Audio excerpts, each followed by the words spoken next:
నారావారి tax ఏమన్నా మరి అవును, నిజంగానే ఎందుకు పరిశ్రమలు ఎందుకు రాష్ట్రంలో పారిపోతున్నాయి? మిమ్మల్ని ఎప్పుడు నిందిస్తూ ఉంటారు కదా, పరిశ్రమలు వెళ్ళగొట్టారు, తరిమి కొట్టారు అని మీ ప్రభుత్వం అదే ఉన్నప్పుడు. సార్.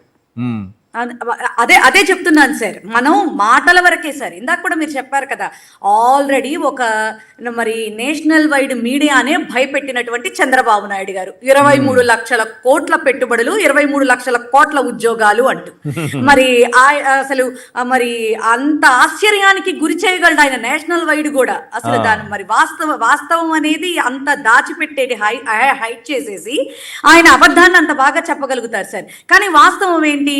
ఇప్పుడు మరి పార్లమెంటు సాక్షిగా మిథున్ రెడ్డి గారు మరి క్వశ్చన్ చేస్తే అసలు ఆంధ్ర రాష్ట్రానికి ఇప్పటి వరకు అంటే ఈ చంద్రబాబు నాయుడు గారు చెప్పేటటువంటి అబద్ధాలు తట్టుకోలేక ఆయనకు క్వశ్చన్ వేస్తే మరి మా పార్లమెంటు ద్వారా వచ్చినటువంటి నివేదిక ఏంటి సార్? ఆన్సర్ ఏంటి? మరి 6,962 కోట్ల రూపాయల పెట్టుబడులు అంటే లిటరల్లీ కేవలం 10 ప్రాజెక్టులు మాత్రమే వచ్చాయి. తద్వారా 22,000 మందికి మాత్రమే ఈ 2 సంవత్సరాల్లో కూడా ఉద్యోగాలు వచ్చాయి. ఇది వాస్తవం. దీంట్లో ఇంకొకటి కూడా ఉందండి. మరి చాలా కంపెనీలు ప్రారంభోత్సవాలు చంద్రబాబు నాయుడు గారు, లోకేష్ గారు చేశారు కదా. మరి 6,600 కోట్లు, 6,900 కోట్లు మాత్రమే అని చాలా మందికి అనుమానం రావచ్చు. ఇప్పుడు కేంద్రం చెప్పింది ఈ 2 ఏళ్ల కాలంలో వచ్చినటువంటి పెట్టుబడులు, అంతకు ముందు వచ్చిన వాటికి రిబ్బన్ కటింగ్ చేసినా అది లెక్కలోకి రాదనేది కేంద్రం ఇచ్చినటువంటి సమాధానంతో క్లియర్గా అర్థమైపోయింది. వీళ్ళు రిబ్బన్ కటింగ్ చేసుకుంటూ వెళ్ళారు జగన్మోహన్ రెడ్డి గారు తెచ్చిన దానికి. సో ఇవేవి లెక్కలోకి రావు. వీళ్ళు తెచ్చింది చంద్రబాబు నాయుడు గారి సామర్థ్యం 2 ఏళ్లలో 6,900 కోట్లు. సింపుల్. అంతే అంతే సార్, క్రిస్టల్ క్లియర్. వాళ్ళు భోగాపురం ఎయిర్పోర్ట్ కే రిబ్బన్ కటింగ్ చేసేసి వాళ్ళ ఖాతాలో వేసుకుంటూ ఉంటే మరి గతంలో వచ్చినటువంటి ఇప్పుడు జిందాల్ గానీ ఇప్పుడు వస్తున్నటువంటి, ఎందుకంటే అతను వారు మరి ట్విట్టర్ లో కూడా మెన్షన్ చేశారు కదా జగన్మోహన్ రెడ్డి గారికి నేను థ్యాంక్స్ చెప్తున్నాను అని చెప్పి. దాన్ని బట్టి మనం వాస్తవాలు అర్థం చేసుకోకూడదా సార్?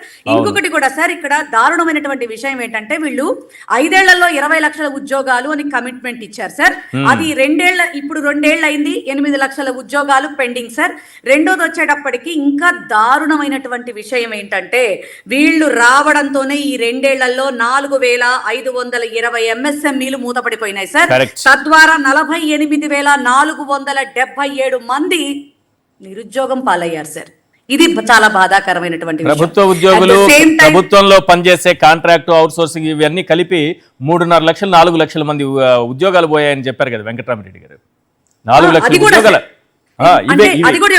పరిశ్రమల ద్వారా ఇన్ని పోయాయి, ప్రభుత్వంలో ఉన్నవి అన్ని పోయాయి. అన్ని పోయినాయి సార్. అది కాకుండా 2.5 లక్షల వాలంటీర్ వ్యవస్థ, అసలు ఏ ముఖ్యమంత్రికి కూడా ఇప్పటి వరకు రానటువంటి ఒక అద్భుతమైనటువంటి ఆలోచన సచివాలయ వ్యవస్థ. తద్వారా ప్రభుత్వమే ఇంటికి అన్నటువంటి పదాన్ని నిజం చేసినటువంటి జగన్మోహన్ రెడ్డి గారి ద్వారా అఫ్ కోర్స్ పిల్లలందరూ కూడా చాలా బాగా సేవా తత్పరత ప్లస్ గౌరవ వేతనం కూడా తీసుకుంటూ అత్యద్భుతంగా గవర్నమెంట్ లో పనిచేస్తే సార్, ఈ రోజున ఒకప్పుడు గోన్ సంచులు ఎత్తుకోవడానికి పనికిరాదని వెక్కిరించారు, మేము వస్తే 10,000 ఇస్తామన్నారు. మరి రావడంతోనే అసలు వ్యవస్థలోనే మీ యొక్క పరిస్థితి లేదు అని చెప్పని మరి ఇటు సీఎం గాని అటు డిప్యూటీ సీఎం గాని ఇది చేశారు సార్. అంటే లిటరల్లీ ఈ రాష్ట్రంలో వీళ్ళొచ్చి ఉద్యోగాలు ఇస్తాము అని చెప్పి మరి డబ్బు కొట్టుకోవటం తప్ప ఇప్పటి వరకు 7 లక్షల మందికి పైగా ఉద్యోగాలు లేకుండా రోడ్ల మీద పడేసినటువంటి పరిస్థితులు ఈ రోజున మనం చూస్తా ఉన్నాం సార్. ఇది అంతకంటే సార్ అసలు ఈ ఇప్పటి వరకు ఈ 3,63,000 కోట్ల రూపాయల మన ఈ 2 ఏళ్ల అప్పుల్లో నిజంగా సార్ ఇందాక పురుషోత్తం రెడ్డి గారు చెప్పినట్టు 8 రోజులు తప్ప మరి రోజుకి 492 కోట్ల రూపాయలు అప్పు చేస్తే తప్ప ఈ ప్రభుత్వానికి గడవట్ల. అవును, 492 కోట్ల రూపాయలు సార్. అసలు ఈ రకంగా ఎంతమంది సార్ ఇప్పుడు ఈజ్ ఆఫ్ డూయింగ్ బిజినెస్ తో మనం నెంబర్ 1 పొజిషన్ లో ఆ రోజు ఉంటే ఇప్పుడు 8వ స్థానానికి పడిపోవటం మన పతనం కాదా సార్? మన రాష్ట్ర గౌరవం ఎటుపోతా ఉంది? ఇందాక మీరు చెప్పారు బీహార్ రాష్ట్రాన్ని ప్రతిదానంలో మనం పోల్చుకుంటాము. ఇప్పుడు అభివృద్ధిలో కూడా బీహార్ 18వ స్థానంలో ఉంది, మనం 1.97 పొజిషన్ లో ఉన్నామని. ఏంటండి సార్ ఈయన చేసిన అభివృద్ధి?